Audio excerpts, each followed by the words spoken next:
Trump sits down one-on-one with Zelensky in Rome and ramps up pressure on Putin. There's no reason to suspect that Vladimir Putin will respond in any way to this unless and until the United States changes its attitude to bringing this war to an end. After Russia's latest attack on Ukraine, where do peace talks stand now? I'm Daily Wire Executive Editor John Bickley with Georgia Howe. It's Monday, April 28th, and this is Morning Wire.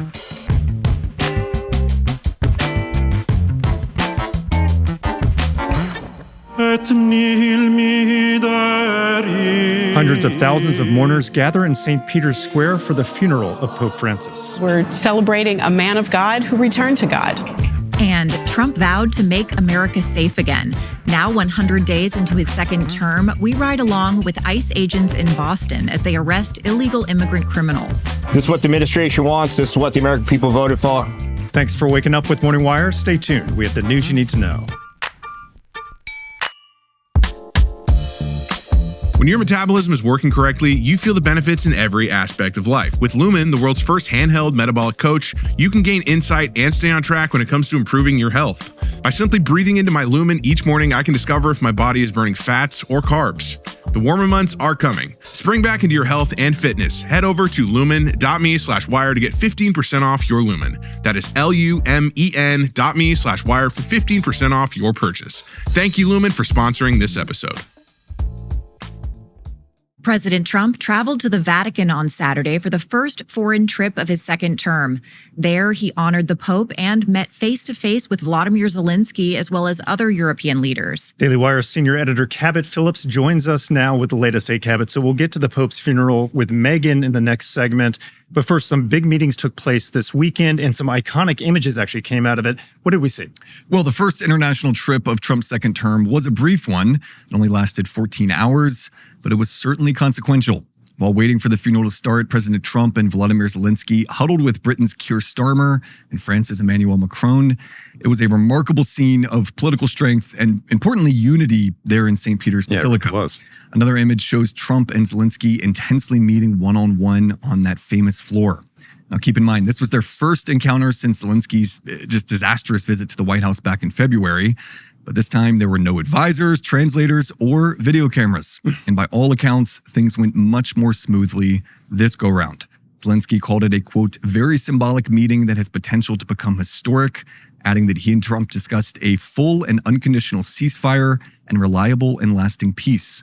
Now, for his part, the president certainly seemed more pleased with Zelensky than last time, writing on Truth Social that it was time for a high-level summit to, quote, finish it off.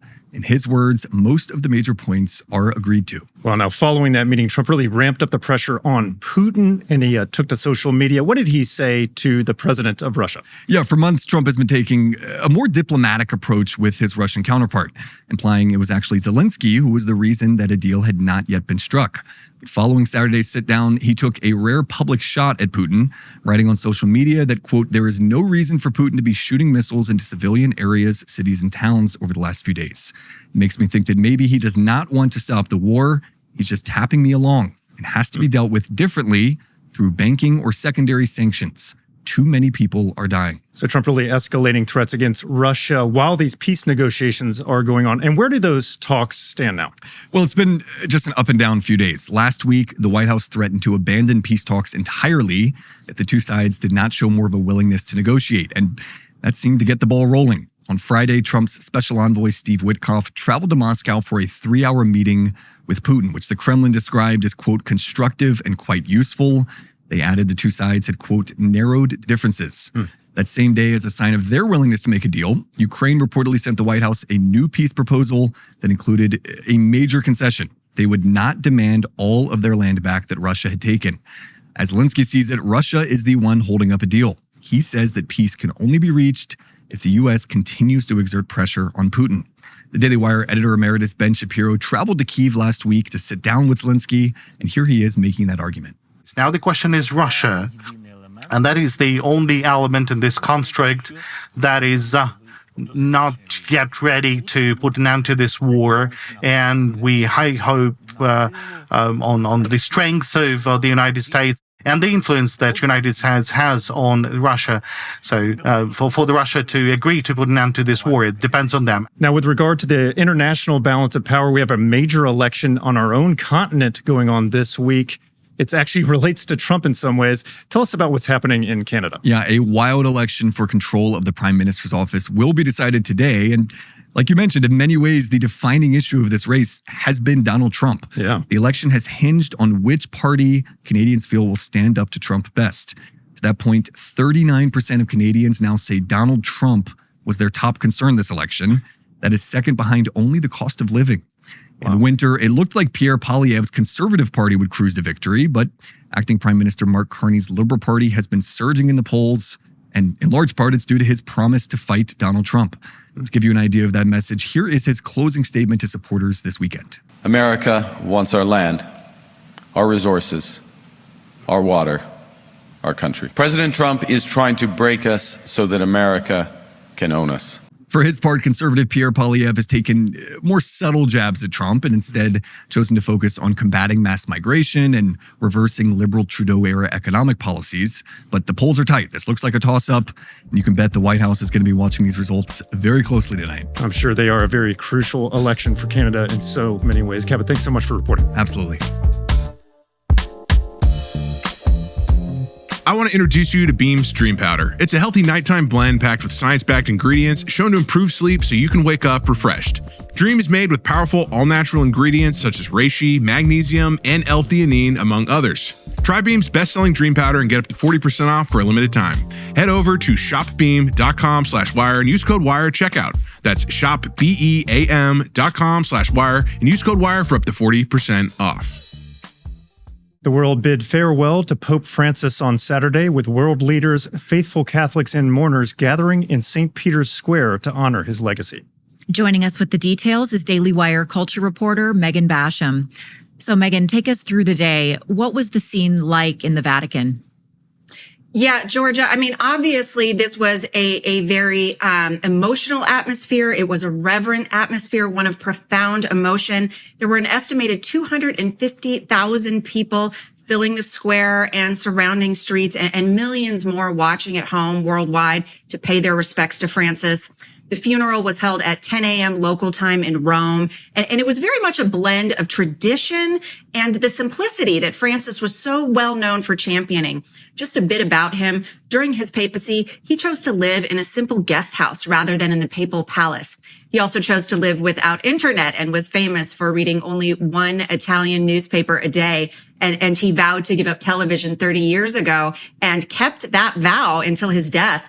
And that simplicity very much guided his final wishes. His open wooden coffin was a departure from the traditional triple casket.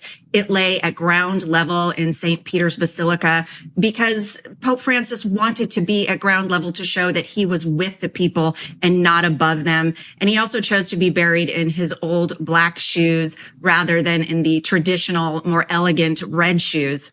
Saturday's Mass was led by Cardinal Giovanni Battista Re, whose homily called Francis a pope among the people, really highlighting his warmth. He was the first pope from Latin America. He was also the first Jesuit pope.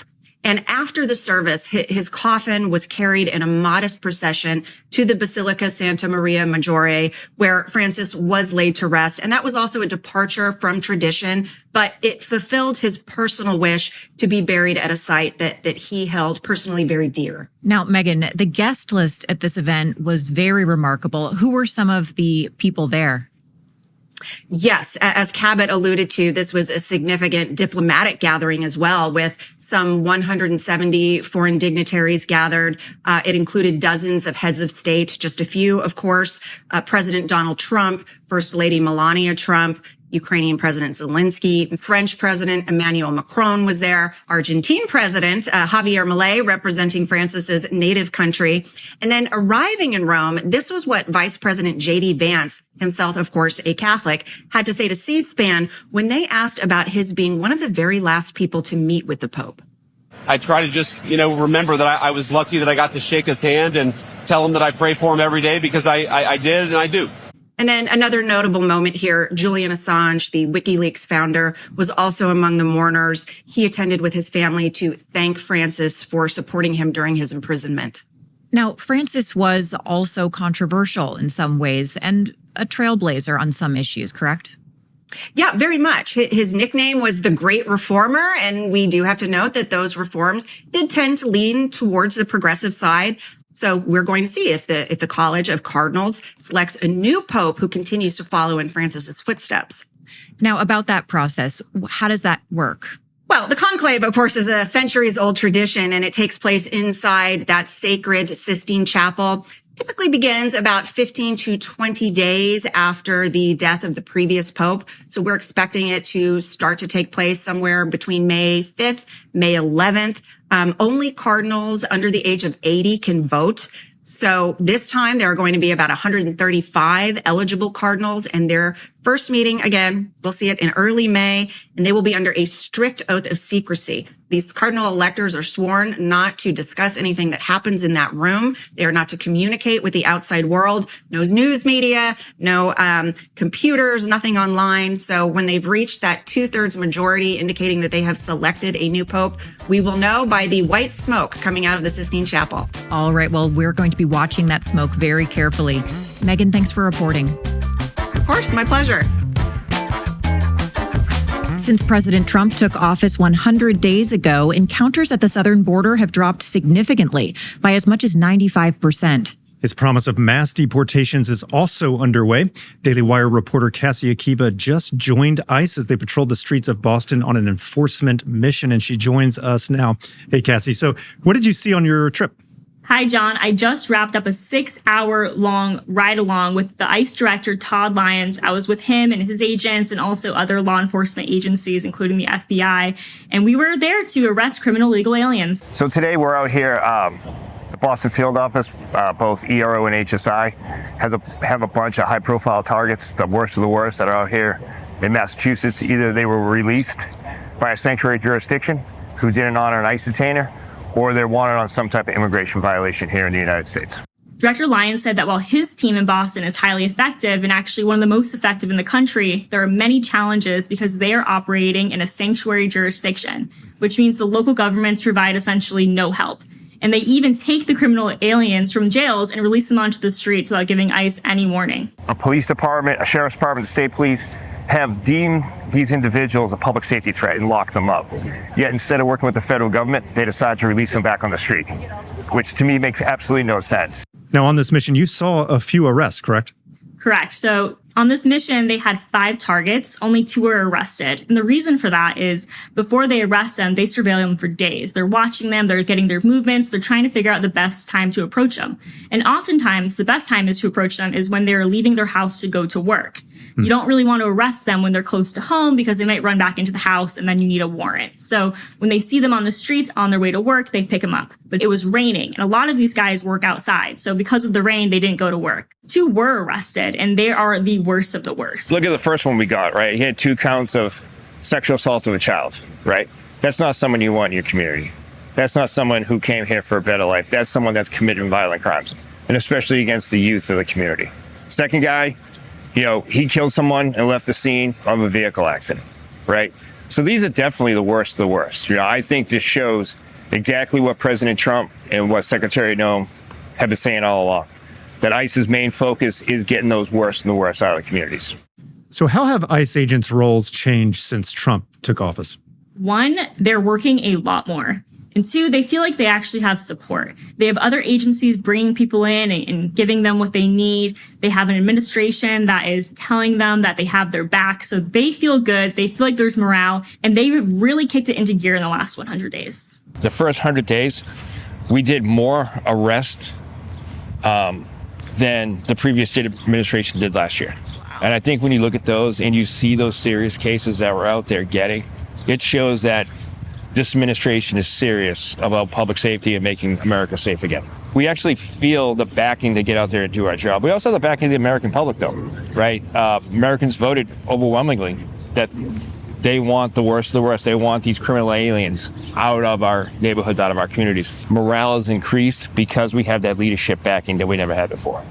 So what I saw firsthand in this raid is that these agents are energized, they're mission focused, and they're feeling that they have the momentum to go after these 100 days. You can definitely sense that morale is improved there through your footage. Cassie, thank you so much for bringing us this report. My pleasure. You're welcome. Thanks for waking up with us. We'll be back tomorrow with more news you need to know.